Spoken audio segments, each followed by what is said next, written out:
laakiin sida dhabta ah dareenka ugu wanaagsan ee la dareemo waa farxadda.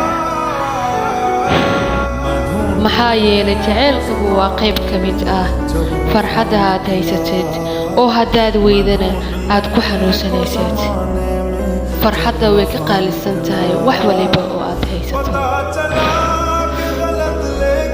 xaaladaha qaar adigoo xanuun dareemaysa ayaa ku qasban tahay inaad farxad muujiso, sababtoo ah waa xaalka keliya ee aad ugu gudbi karto.